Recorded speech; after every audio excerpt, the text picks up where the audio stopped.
Bismillahirrahmanirrahim. Assalamualaikum warahmatullahi wabarakatuh. Waalaikumsalam warahmatullahi wabarakatuh. Innal hamdalillah nahmaduhu wa nasta'inuhu wa nastaghfiruh wa na'udzu billahi min shururi anfusina wa min sayyiati a'malina. Man yahdihillahu fala mudilla lahu wa man yudlilhu fala hadiya lahu. أشهد أن لا إله إلا الله وحده لا شريك له وأشهد أن محمدا عبده ورسوله صلى الله عليه وعلى آله وصحبه وسلم تسليما كثيرا.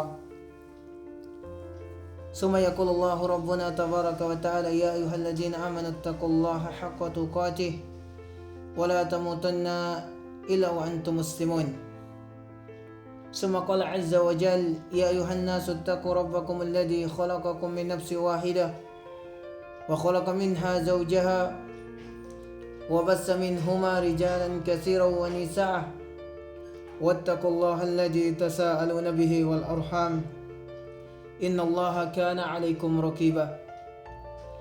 ثم يقول الله ربنا تبارك وتعالى: يا أيها الذين آمنوا اتقوا الله وقولوا قولا سديدا يصلح لكم أعمالكم ويغفر لكم ذنوبكم ومن يطع الله ورسوله فقد فاز فوزا عظيما. أما بعد فإن أصدق الحديث كتاب الله وخير الهدي هدي محمد صلى الله عليه آله وسلم وشر الأمور محدثاتها فإن كل محدثة بدعة وكل بدعة ضلالة وكل ضلالة في النار. اللهم صل وسلم على عبدك ورسولك سيدنا نبينا محمد وعلى آله وأصحابه أجمعين. أما بعد. Jemaah rahimakumullah. Alhamdulillah, kita senantiasa masih memanjatkan puja dan puji syukur kita kehadirat Allah Azza wa Jal, yang mana Allah Subhanahu wa Ta'ala masih menganugerahkan kepada kita seluruh kenikmatan ini, dan manusia tidak akan bisa memberikan kesenangan kepada manusia yang lainnya. Satupun manusia tidak bisa dia memberikan nikmat, tidak bisa dia memberikan salah satu keindahan kecuali Allah Jalla Jalaluh. Maka kita bersyukur kepada Allah Subhanahu wa Ta'ala, kita masih diberikan oleh Allah Azza wa Jal kenikmatan ini. Sampai pada hari ini Allah Subhanahu wa Ta'ala tidak mengurangi satu saja kenikmatan itu kepada diri kita. Mungkin di antara saudara-saudara kita yang Allah Azza wa Jal berikan kepada mereka kekurangan di dalam nikmatnya. Mungkin ada di antara saudara-saudara kita yang Allah Subhanahu wa Ta'ala cabut rasa sehat pada dirinya, berupa mungkin flu ataupun tenggorokannya sakit, sehingga dia tidak bisa menikmati makanan yang enak dan seharusnya dia bisa menikmati. Tetapi ada di antara hamba-hamba Allah Azza wa Jalla yang Allah Subhanahu wa Ta'ala sayang pada mereka, tetapi rasa nikmat itu Allah Azza wa Jalla tidak mencabut sedikit pun, karena bahwasanya Allah Azza wa Jalla itu sangat mencintai hamba yang senantiasa bersyukur kepada nikmat yang Allah berikan kepada mereka. Semoga kita senantiasa tetap istiqamah, tetap senantiasa kita bersyukur kepada nikmat Allah Azza wa Jalla. Apapun pemberian Allah Azza wa Jalla, selalu kita menciptakan rasa syukur itu kepada diri kita. Apalagi dengan hadirnya virus ini, dengan hadirnya virus yang mematikan ini, tetapi kita senantiasa tambah kiat atau tambah semangat kita untuk mendekatkan diri kita kepada Allah Azza wa Jalla. Tetapi ada sebagian daripada saudara-saudara kita yang mereka mendengar wabah ini, wabah yang bisa menghilangkan rasa sehat mereka, wabah yang bisa menghilangkan nyawa mereka, tetapi sebagian daripada mereka masih saja ada yang berbuat maksiat kepada Allah Azza wa Jalla. Karena kenapa jemaah? Karena rasa takut itu tidak ada pada diri mereka. Kalau seandainya mereka ini memiliki rasa takut kepada Allah, Jangankan dia berbuat maksiat kepada Allah, menyentuh saja ataupun mengingat kepada maksiat itu, dia tidak akan mau mengingatnya. Karena bahwasanya orang yang takut kepada Allah, dia menghiasi seluruh lisannya, seluruh anggota badannya, ia senantiasa beribadah kepada Allah. Lisannya ia hiasi dengan berzikir kepada Allah Jalla Jalaluh.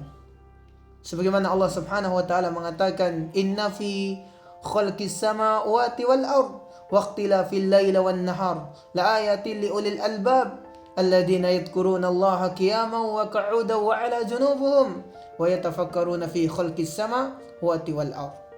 Subhanallah. Orang-orang yang beriman itu senantiasa dia berzikir kepada Allah.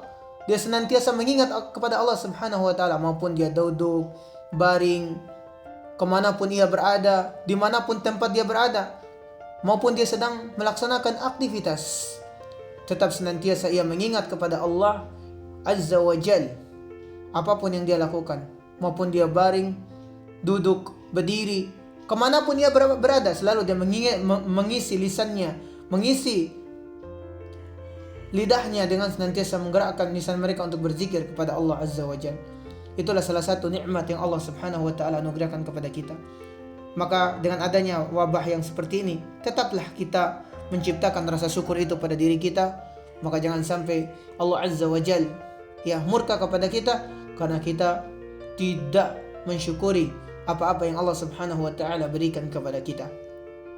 Ahibati fillah, tidak lupa kita sampaikan salawat serta salam. Semoga Allah Azza wa Jal curahkan selalu kepada kekasihnya yang tercinta, yaitu Muhammad bin Abdullah sallallahu alaihi wasallam. Nabi yang kita tahu bagaimana ia telah memperjuangkan agama ini sehingga agama ini sampai pada kita. Tidak lupa kita sampaikan salawat kepada seluruh istri-istrinya, kepada keluarga-keluarganya, kepada putra-putrinya, kepada seluruh sahabatnya, dan kepada orang-orang yang istiqamah yang mengikuti risalah yang dibawa oleh beliau sallallahu alaihi wasallam sampai akhir zaman nanti. Amma ba'd. Ahibati fillah, a'azzani Allah wa iyyakum jami'an. Pada kesempatan kali ini sedikit kita merenungkan yakni bagaimana Allah Subhanahu wa taala menciptakan kita.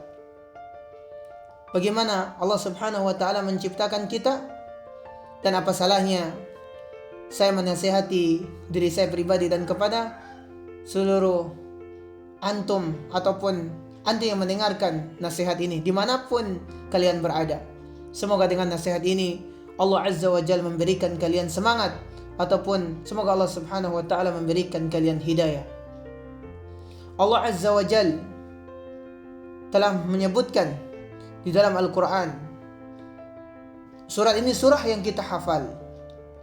Allah Tabaraka wa Ta'ala mengatakan, A'udzu billahi minasyaitonir rajim, wal 'ashr, innal insana lafil khusr, illa alladziina amanu wa 'amilus shalihat wa tawassaw bil haqqi wa tawassaw bis sabr. Allah Subhanahu wa Ta'ala mengatakan demi masa. Allah bersumpah dengan menyebutkan masa. Sesungguhnya kata Allah Azza wa Jalla, manusia itu berada di atas kerugian. Ya, illa ladzina amanu, kecuali orang-orang yang beriman. Illa ladzina amanu wa amilus shalihat, kecuali orang-orang yang beriman dan beramal saleh. Allah memberikan kunci atau kabar gembira kepada orang-orang yang beriman kepada Allah Azza wa Jalla. Apa pekerjaan orang-orang beriman dan beramal saleh itu? Wa tawasaw bil haqq wa tawasaw bis sabr. Mereka menasihati kepada sesamanya, terhadap sesamanya, terhadap kaumnya, terhadap keluarganya dari perkara kebenaran. Wa tawasaw bil haqq, ya. Ia menasihati kepada kaumnya, kepada temannya mungkin, atau kepada seluruh sahabat-sahabatnya, ataupun seluruh keluarga-keluarganya, karib kerabatnya, dari perkara-perkara al-haq, perkara-perkara kebenaran. Wa tawassaw bis sabr, yaitu mereka saling menasihati pula dengan perkara kesabaran kepada Allah Rabbuna Izzati wa Zalala. Ahibati fillah, apa yang telah dimaksud dengan kerugian di sini? Kerugian di sini manusia ketika dia diberikan oleh Allah Azza wa Jal pendengaran, telinga, hati, anggota badan yang sehat, kemudian ia salah mempergunakan, ia senantiasa mempergunakan itu untuk berbuat maksiat kepada Allah Subhanahu wa ta'ala, untuk senantiasa mereka melakukan hal-hal yang mendatangkan murka Allah Azza wa Jalla. Makanya Allah Subhanahu wa taala mengatakan illal ladzina amanu wa amilus solihat, kecuali orang-orang yang beriman dan beramal saleh. Allah memberikan rekomendasi terhadap mereka. Allah memberikan Allah Subhanahu wa taala memberikan balasan kepada mereka terhadap apa yang telah mereka lakukan. Allah Subhanahu wa taala ketika memberikan hambanya di dunia ini rekomendasi, balasannya tetap ia dapatkan di dunia, lebih-lebih di akhirat. Allah Azza wa Jalla telah mengatakan, hal jazaa'ul ihsan illa al-ihsan. Sesungguhnya kebaikan itu Allah pasti membalasnya dengan kebaikan. Sebaliknya keburukan pula juga, ketika manusia itu berbuat keburukan, maka pasti dan jelas Allah Azza wa Jalla akan senantiasa membalasnya pula juga dengan keburukan. Ahibati fillah, apa tujuan Allah Subhanahu wa taala telah menciptakan kita? Inilah tujuan nasihat ringkasan saya kepada kita semua pada kesempatan ini. Allah Subhanahu wa taala telah menjelaskan kepada kita tujuan Allah itu menciptakan kita. Enggak usahlah kita panjang lebar membicarakan tentang yang lainnya. Cukuplah kita membacakan 2 ayat ataupun 3 ayat pada kesempatan kali ini agar kita bisa merenungkan apa tujuan Allah Subhanahu wa taala menciptakan kita. Allah Azza wa Jalla telah berfirman, "Wa ma khalaqtul jinna wal insa illa liya'budun." Tidaklah kami menciptakan jin dan manusia, kata Allah Azza wa Jalla. Ya, tidaklah Allah itu menciptakan kita, menciptakan manusia, menciptakan jin, melainkan untuk beribadah kepada Allah Azza wa Jalla. Untuk beribadah kepada Allah Subhanahu wa taala. Allah itu menciptakan kita tidak membiarkan begitu saja. Seperti binatang ternak, seperti hewan itu dibiarkan begitu saja. Mungkin kita berpikir, binatang ini ketika diciptakan oleh Allah, dia akan mengingat Allah enggak? Pernah enggak kita bertanya pada diri kita? Binatang itu, asal kita semua tahu, mereka senantiasa itu bertasbih kepada Allah Azza wa Jalla. Mereka senantiasa berzikir kepada Allah. Mereka senantiasa mengingat kepada Allah Azza wa Jalla. Sebagaimana Allah Subhanahu wa taala mengatakan, yusabbihu lillahi ma fis samawati wa ma fil ardh. Semua yang berada di langit dan bumi ini bertasbih kepada Allah.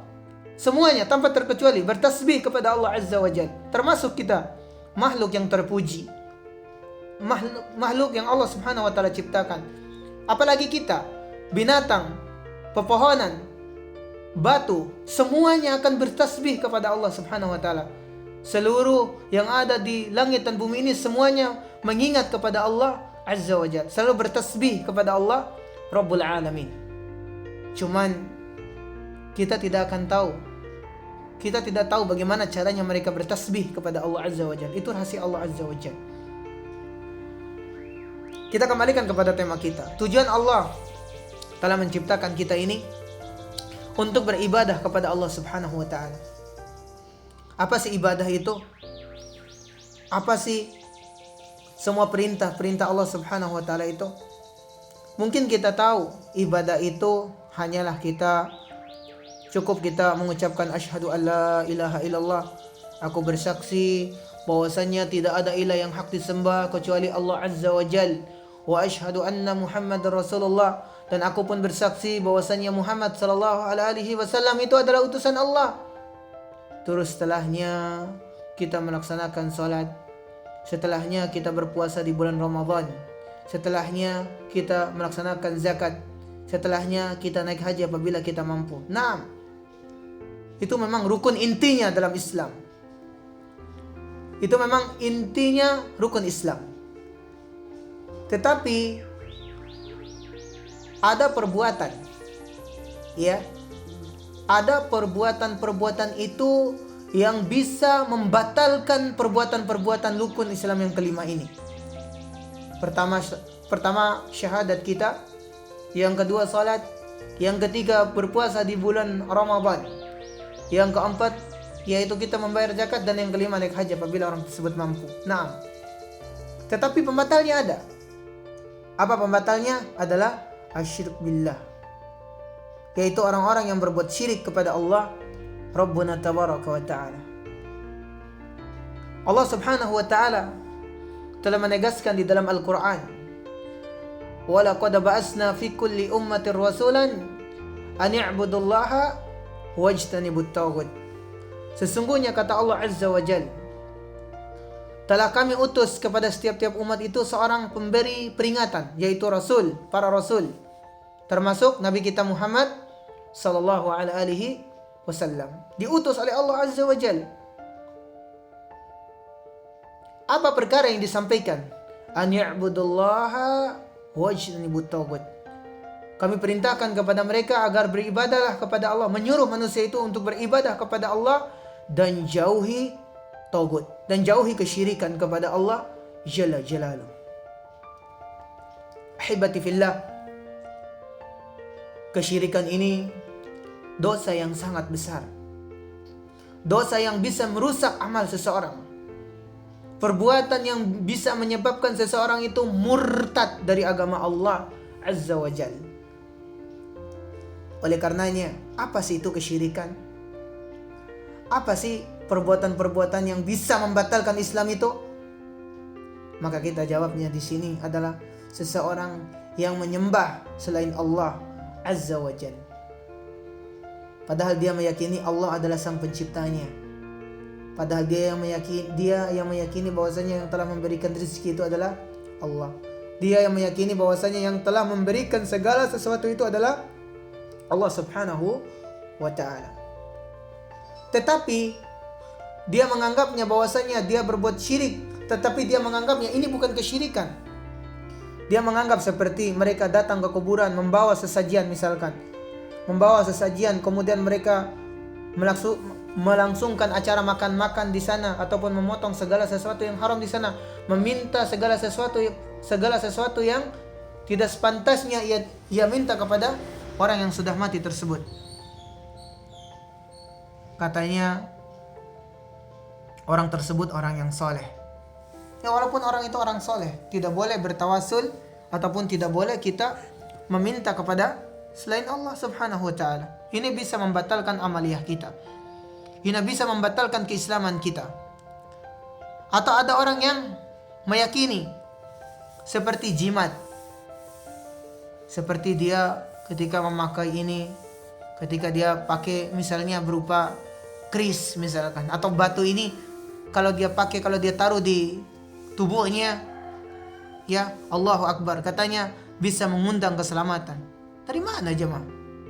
Benda mati, bagaimana mungkin benda mati itu bisa memberikan keselamatan kepada kita, sementara Allah Azza wa Jalla telah menciptakan itu pada diri kita. Ketika keluar dari rumah kita, kalau kita ikhlas, ketika kita membaca Bismillahi tawakkaltu Allah wala haula wala quwata illa billah, ketika kita membaca itu, maka seluruh syaitan akan menjaga kita, mulai dari kita pergi sampai kita balik lagi kepada rumah kita. Bagaimana mungkin kita meyakini keris ataupun jimat itu yang bisa mengundang keselamatan kepada diri kita? Bagaimana mungkin kita mengatakan itu bisa membawa keselamatan pada diri kita? Maka ini hurafat, kepercayaan-kepercayaan tidak ada asasnya dalam agama. Tetapi orang itu menganggapnya biasa saja. Pertanyaannya, kenapa? Ada apa dengan sebagian daripada saudara dan saudari kita? Jawabannya, karena mereka itu selalu cenderung kepada hawa nafsunya. Karena mereka itu, sebagian daripada mereka itu menolak mentah-mentah kebenaran, sehingga perkara-perkara yang buruk itu mereka menganggap itu sebuah kebenaran. Kemudian perkara kebenaran itu mereka menganggap sebuah keburukan.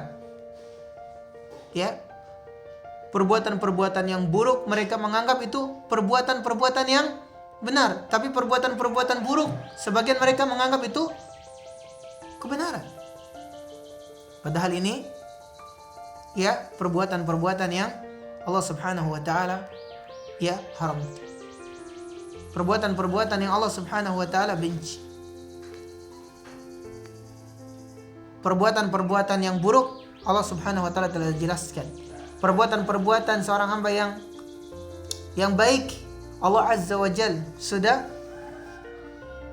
menjelaskan. Oleh karenanya ahibati fillah, ya, kita merenungkan dua ayat ini yang sangat singkat tapi bermakna sekali. Allah menciptakan kita, tidak ada tujuan lain melainkan kita diperintahkan untuk beribadah kepada Allah, hanya kepada Allah Subhanahu wa taala saja. Kemudian yang kedua, tujuan para rasul termasuk Nabi sallallahu alaihi wasallam yaitu menyampaikan risalah Allah Azza wa Jalla. Tujuan para rasul itu menyampaikan risalah Allah Subhanahu wa taala. Oleh karenanya Bapak Ibu sekalian, jemaah rahimani wa rahimakumullah, Nabi sallallahu alaihi wasallam berdakwah di kota Mekah itu selama 13 tahun. Belum ada perintah salat, belum ada perintah puasa, belum ada perintah zakat, belum ada perintah haji, melainkan orang itu harus ia menyempurnakan kalimat tauhid, la ilaha illallah, asyhadu an la ilaha illallah wa asyhadu anna Muhammad Rasulullah. Itu 13 tahun jemaah. Ya. Bagaimana manusia itu, agar manusia itu bisa sempurna, bisa menjaga tauhidnya. Bagaimana manusia itu mereka senantiasa bisa mempertahankan akidahnya yang benar. Maka Nabi SAW itu membina, mendidik para sahabatnya agar mereka itu bisa komitmen, agar mereka itu bisa istiqamah di dalam menegakkan ataupun di dalam berkomitmen menjaga kalimat tauhid ini sendiri, yaitu la ilaha illallah. Allah Subhanahu wa taala mengatakan juga, "Faman yakfuru bit-taghut Fama yakfiru bit-taghut wa yu'min billah faqad istamsaka bil urwatil wusqa lam fisama laha wallahu sami'ul alim." Barang siapa yang beriman, barang siapa yang kufur kepada taghut, maksudnya barang siapa yang meninggalkan segala bentuk macam peribadatan kepada selain Allah Subhanahu wa taala. Itu tafsirnya. Barang siapa yang meninggalkan segala bentuk keburukan ataupun kekufuran kepada Allah, wa yu'min billah, kemudian dia beriman kepada Allah, faqad istamsaka bil urwatil wusqa, maka ia akan berpegang tali yang sangat kokoh, yang sangat pokok. Tali di sini kata para ulama adalah la ilaha illallah. Ketika kita bisa menjaga ini, maka Allah Azza wa Jalla akan menganggap keimanan kita. Allah Subhanahu wa taala akan menganggap keimanan kita kalau kita bisa istiqamah, kalau kita bisa menjaga tali al-urwa al-wusqa ini. Tali yang sangat kokoh, yang sangat tinggi. Ketika kita memegang ini, maka Allah Azza wa Jalla akan senantiasa menjaga ataupun memberikan, akan menambah keimanan kita. Oleh karenanya, saya di sini akan menyebutkan sedikit saja contoh-contoh kesyirikan itu sendiri. Yang pertama, saya sudah memberikan gambaran sedikit, yaitu orang-orang yang mendatangi kuburan tertentu yang tidak didasari dengan perbuatan-perbuatan syariat ataupun contoh-contoh yang telah dilakukan oleh syariat. Seperti orang yang niat ke kuburan itu, datang mereka niatnya atau mereka membawa sesajian, kemudian mereka mendatangi kuburan sana, kemudian mereka membawa makanan, kemudian makan di kuburan sana dengan tujuan berziarah. Na'udzubillahi min dzalik. Ziarah itu tidak diperbolehkan itu kita membawa bekal ataupun tidak membawa makanan. Tujuan kita ziarah itu agar kita itu mengingat kepada al-maut, agar kita itu mengingat kepada kematian. dan kemudian adab di dalam kuburan itu, kita mendatangi kuburan itu bukan cara duduk, bukan cara kita membaca Al-Quran. Baik nggak itu? Maka jawabannya baik sekali. Tetapi syariat telah memerintahkan ziarah kubur itu dengan cara berdiri. Kemudian kita diperintahkan untuk berdoa kepada Allah untuk penghuni kubur itu sendiri. Pertama yang kita doakan adalah agar mereka itu dijauhkan dari siksaan dan azab kubur. Itu memang perintah syariatnya. Bukan berarti kita datang ke sana, kita duduk di sana, kita makan di sana, kita membawa bunga-bunga yang ini agar kuburan itu wangi dan seterusnya. Nah, wangi di luar sana, tapi di luarnya. Kalau misalnya orang ini meninggal, orang buruk, ketika walaupun kalian membawa ya segala sesuatu yang bisa menyenangkan dia, itu nggak bisa. Palingan di luar kuburannya saja, tapi di dalamnya itu mungkin dia lagi disiksa. Oleh karenanya tujuan kita mendatangi kuburan tersebut, kita menyampaikan kepada mereka yaitu hajat kita, yaitu berdoa kepada Allah Azza wa Jal. Kita sampaikan hajat kita kepada Allah agar Allah Azza wa Jal meringankan azab kubur buat dia, agar Allah Subhanahu wa Ta'ala meringankan siksaan kubur buat dia. Itu tujuan kita itu menziarahi kubur, bukan kita melakukan hal-hal yang tidak berdasarkan syariat. Terkadang subhanallahul azim, barakallahu fik, ada orang yang datang ke kuburan yang tidak memenuhi dengan adab, tidak didasari dengan adab. Ya, pernah suatu ketika saya pernah ingin melakukan ziaratul kubur. Waktu itu kuburan, kalau nggak salah itu nenek daripada ya, orang tua daripada mertua anak ya. Jadi ada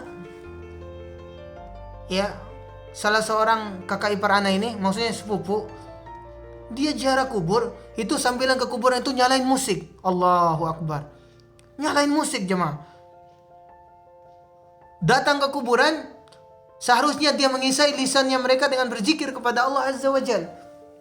Dia nyalain musik, dia nyalain lagu-lagu. Terus sampai ke kuburan, masuk pakai sandal. Karena kenapa? Jawabannya jemaah, karena tidak didasari dengan ilmu. Ziarah kubur itu harus didasari dengan ilmu, dengan kadar syariat. Kalau di luar daripada kadar syariat itu akan bisa menambah murka Allah Azza wa Jalla terhadap orang yang telah kita ziarahi. Na'udzubillahi min dzalik, na'udzubillahi minan nar. Karena apa? Karena tidak didasari dengan kadar syariat. Ya. Mereka tahu itu ziarah kuburan itu mungkin supaya orang itu begini senang. Ya.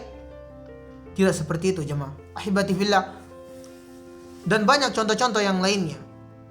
Termasuk di sini nih. Banyak sekali kesalahan-kesalahan seorang yang di dalam melaksanakan ziaratul kubur. Ya. Ziaratul kubur, dan mereka melakukan hal-hal yang seperti itu untuk mengingat kepada kematian. Tetapi ada orang yang menziarah kubur, yang tujuan ziarah kubur itu mereka ingin menyampaikan hajat-hajat mereka kepada ahli mayit. Bagaimana mungkin orang yang sudah mati itu bisa mendatangkan, bisa mengabulkan doa-doa kalian? Bagaimana mungkin? Itu mustahil. Tidak boleh kita bertawasul kepada orang-orang yang sudah meninggal. Tidak boleh kita mencantumkan doa kita terhadap orang yang sudah meninggal. Kita punya Allah Jalla Jalaluh. Kecuali orang itu masih hidup, kita datangin misalnya seorang ulama, seorang kiai, seorang ustadz misalkan. Kita datang kepada dia, kita mengatakan, "Ustadz, tolong doakan saya. Semoga saya begini. Itu nggak jadi masalah. Karena memang diperintahkan kita itu untuk saling mendoakan terhadap sesama. Tetapi kalau orang itu sudah meninggal, tidak boleh kita bertawasul kepada mereka. Tidak boleh kita meminta kepada orang yang sudah mati, karena dia sudah mati. Karena dia tidak bisa mengabulkan doa. Yang hanya bisa memberikan pertolongan pada saat mereka sudah meninggal itu adalah Allah Jalla Jalaluh. Allah yang telah memberikan kepada mereka itu pertolongan. Allah yang telah memberikan kepada mereka itu keselamatan, bukan manusia. Bukan mereka di dunia ini, bukan kita di dunia ini. yang telah memberikan kepada orang yang sudah mati itu pertolongan. Dia tidak bisa. Kalau seandainya kuburan yang didatangi itu adalah orang yang soleh, orang yang baik, maka dia akan merasakan kesenangan itu di dalam kuburnya itu. Dia sendiri akan merasakan. Dia sendiri akan merasakan. Tetapi dia, orang yang sudah mati itu tidak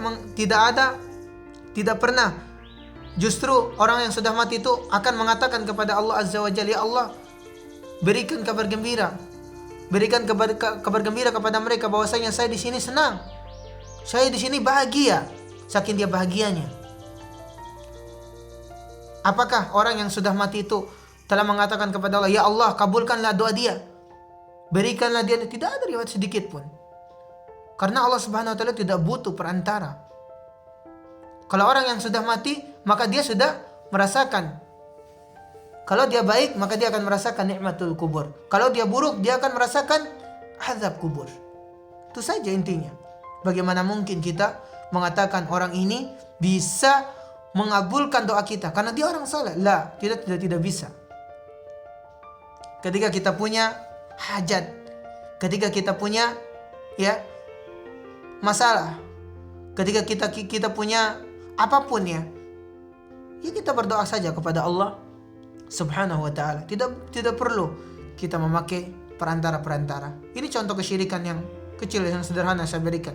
Kemudian yang kedua, soal keris, soal apa saja atau jimat-jimat yang sering kaum muslimin itu lakukan, maka oleh karenanya ini salah satu bentuk kesyirikan yang sangat bisa menyebabkan seseorang itu murtad dari agama.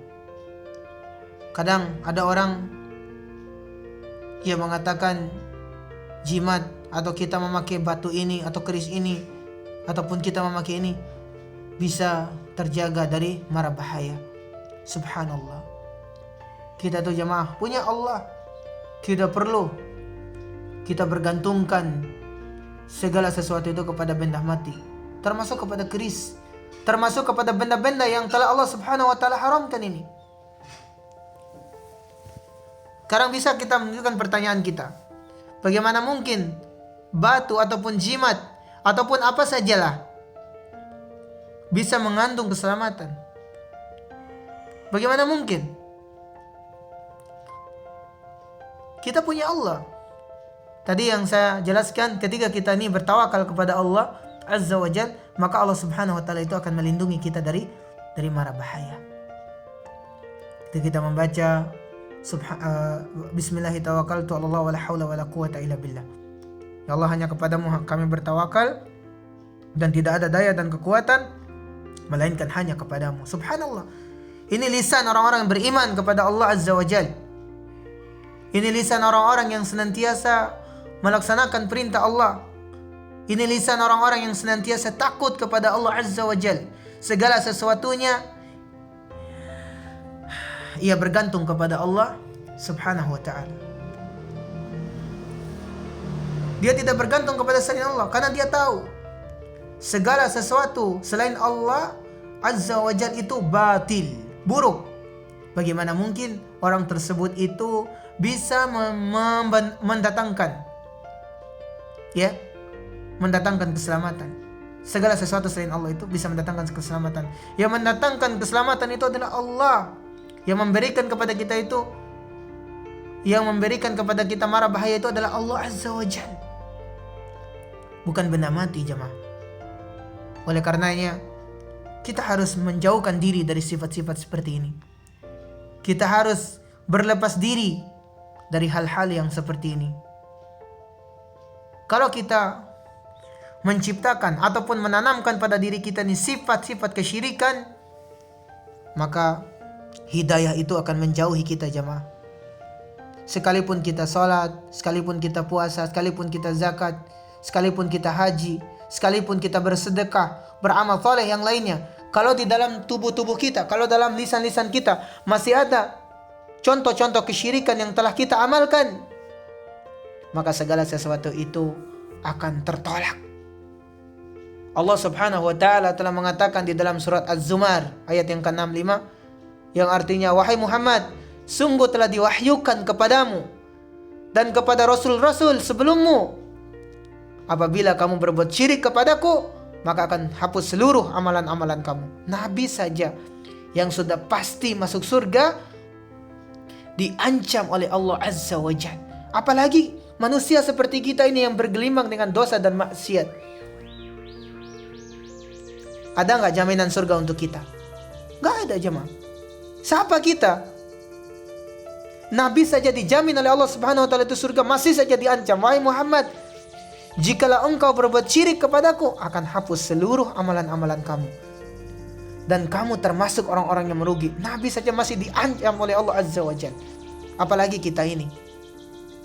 Cuman kita itu jemaah masa bodoh dengan agama kita. Masa bodoh dengan masa depan akhirat kita. Kita katakan, aduh kalau saya menghilangkan adat ini, saya takut sama keluarga saya. Saya malu kepada keluarga saya. Saya malu kepada mertua saya, istri saya, suami saya. Alasan-alasan yang tidak bercampur syariat. Alasan tidak syariat. Tidak berdasarkan kadar syariat sama sekali. Ahibati fillah. Masuk neraka nanti itu bukan tergantung keluarga kita, tetapi kita dilemparkan dalam api neraka itu penyebabnya karena perbuatan-perbuatan kita. Ya, perbuatan-perbuatan kita ini adalah kesyirikan. Allah mengatakan, innal ladzina kafaru min ahlil kitab wal musyrikina fi nari jahannam khalidina fiha ulaika humul syarrul bariyah. Dan orang-orang kafir dari kalangan ahlil kitab yang kita tahu, orang-orang Yahudi, orang-orang Nasrani, orang-orang kafir selain dari Islam. Apa kata Allah? Wal musyrikin, dan orang-orang musyrik. Siapa orang musyrik itu? Dia menyembah Allah Azza wa Jal. Setelah dia menyembah Allah Azza wa Jal, dia menyembah selain Allah Jalla Jalaluh. Apa kata Allah? Fi nari jahannam khalidina fiha. Allah Azza wa Jalla akan melemparkan mereka ke dalam api neraka, dan mereka akan kekal untuk selama-lamanya. Ini orang-orang berbuat syirik nih. Dia akan dilemparkan dalam api neraka. Ulaika humul syarrul bariyah, dan mereka adalah seburuk-buruknya makhluk di dunia dan akhirat. Jadi orang yang berbuat syirik kepada Allah Subhanahu wa taala itu adalah orang yang seburuk-buruknya makhluk. Orang yang paling terburuk amalannya. Di mana? Apakah dia seburuk-buruknya makhluk di dunia saja? La, tidak, sampai di akhirat. Sampai di akhirat dia tetap menjadi orang-orang yang buruk karena dia sebagai bahan kayu untuk api neraka. Kita itu tidak boleh membanggakan diri dengan adat istiadat, yang mana adat istiadat tersebut itu bertentangan dengan syariat, bertolak belakang dengan syariat. Kita menganggap itu sebuah kebaikan, tetapi Allah Azza wa Jalla menganggap itu bala dan bencana buat kalian, buat kita jemaah. Wallahi, ini perbuatan-perbuatan yang bisa menyebabkan seseorang murtad dari agama Allah Jalla Jalaluh. Ahibati fillah, kita bisa merenungkan sedikit demi sedikit, ayat demi ayat yang saya sampaikan pada kesempatan kali ini. Kenapa sih Allah itu menciptakan kita di permukaan bumi ini? Ada apa? Maka kita langsung mendapatkan jawabannya. An ya'budullah. Kita diperintahkan untuk beribadah. Kita tidak dibiarkan dihidupkan begitu saja, dibiarkan begitu saja. La, tidak jemaah. Kita harus tahu jemaah. Jadi kita ini manusia yang terpuji. Manusia yang senantiasa yang memiliki jaminan. Kita tinggal pilih antara dua pilihan kita. Masuk surga dan masuk neraka. Ya. Kalau kita mau mendapatkan nerakanya Allah Azza wa Jalla, silakan. Kita berbuat hal-hal yang telah Allah Subhanahu wa taala haramkan. Kalau kita mau masuk surga, silakan melakukan apa-apa yang telah Allah Subhanahu wa taala halalkan. Ataupun silakan kita mentaati segala sesuatu yang Allah Subhanahu wa taala perintahkan kepada kita. Silakan. Karena memang apa? Perintah Allah Subhanahu wa taala itu pada diri kita supaya kita itu mendapatkan balasan dari Allah Azza wa Jalla. Allah itu tidak akan mengecewakan kita. Tadi dalil yang kita bacakan, hal jazaa'ul ihsan ilal ihsan. Allah Subhanahu wa taala itu akan membalas kebaikan dengan kebaikan pula juga. Begitupun juga keburukan. Allah akan membalasnya keburukan itu dengan keburukan pula juga. Maka pertanyaan kita, ternyata amalan itu ya, ketika kita melakukan amalan buruk ya akan dibalas dengan keburukan pula. Ternyata kita itu memiliki amal saleh, amal yang baik, ternyata kita itu akan mendapatkan amalan-amalan yang ternyata Allah Subhanahu wa taala itu akan membalasnya dengan kebaikan pula. Hibati fillah. Semoga Allah Subhanahu wa taala menjauhkan kita dari sifat-sifat kesyirikan ini, dan semoga Allah Subhanahu wa taala selalu membimbing kita di atas hidayah Allah Subhanahu wa taala, dan semoga Allah Subhanahu wa taala menjadikan kita sebagai seorang hamba yang senantiasa istiqamah di atas perintah Allah Rabbuna Izzati wa Jalalah. Karena itu yang kita harapkan jemaah. Kita mengharapkan hidayah dari Allah. Hendaklah kita berdoa kepada Allah. Kalau kita tidak mengerti dengan bahasa Arab, cukup kita mengatakan, ya Allah, bimbinglah hamba ya Allah, berikanlah hamba hidayah ya Allah, tolonglah hamba ya Allah, lindungi hamba ya Allah. Bukan kita minta terus rezeki untuk hidup kita di dunia. Ya Allah, berikanlah saya kekayaan, berikanlah saya rezeki. Apa artinya dunia yang kita kumpulkan, harta yang kita miliki, ujung-ujungnya jemaah kita tidak bisa membawa harta itu, melainkan itu semua adalah merupakan azab buat kita jemaah. Oleh karenanya kita selalu minta kepada Allah, semoga kita itu mendapatkan hidayah dari Allah Azza wa Jalla. Semoga Allah Subhanahu wa taala menjaga kita semuanya, dan semoga dengan nasihat yang sedikit ini juga bisa memberikan faedah ataupun memberikan manfaat kepada diri saya pribadi dan kepada seluruh orang-orang yang mendengarkan dimanapun antum dan ukhti berada. Dan semoga Allah Subhanahu wa taala menjadikan kita sebagai hambanya yang beriman dan bertakwa kepada Allah Subhanahu wa taala. Ahibati fillah, sebelum ana mengakhiri majelis ini, ana ingin berpesan kepada diri ana pribadi dan kepada diri antum-antum ataupun ukhti yang mendengarkan nasihat ini. Jangan lupa kita mengisi waktu kita dengan beribadah kepada Allah Subhanahu wa taala. Dan jangan lupa kita berdoa kepada Allah Subhanahu wa taala agar wabah ini cepat diangkat oleh Allah Subhanahu wa taala. Karena memang wabah ini semakin hari semakin rumit untuk diatasi. Oleh karenanya senjatanya orang-orang yang beriman, senjatanya kita orang-orang Islam hanyalah berdoa dan berserah diri kepada Allah Subhanahu wa taala. Dan kita doakan sama-sama semoga pemerintah kita bersama dengan jajarannya dilindungi oleh Allah Azza wa Jalla, karena mereka berupaya berikhtiar untuk kita semuanya. Dan semoga Allah Subhanahu wa taala mengangkat pula penyakit ini dengan cara kita berdoa kepada Allah dengan cara yang benar, dengan cara yang diridhoi oleh syariat Allah Subhanahu wa taala. Dan renungkanlah nasihat tadi teman-temanku sekalian. Jangan hanya sekedar mendengarkan tanpa direnungkan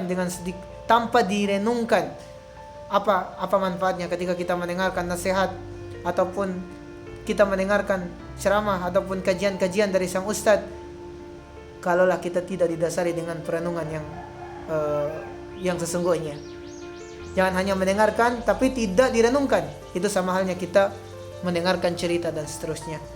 Dan semoga majelis kita ini diberkahi oleh Allah Subhanahu wa taala, dan semoga Allah Subhanahu wa taala memasukkan kita dalam surganya Allah Subhanahu wa taala tanpa hisabnya, dan lebih-lebih kita berharap kepada Allah Subhanahu wa taala agar Allah Subhanahu wa taala mendapatkan hidayah, agar kita mendapatkan hidayah dari Allah Subhanahu wa taala.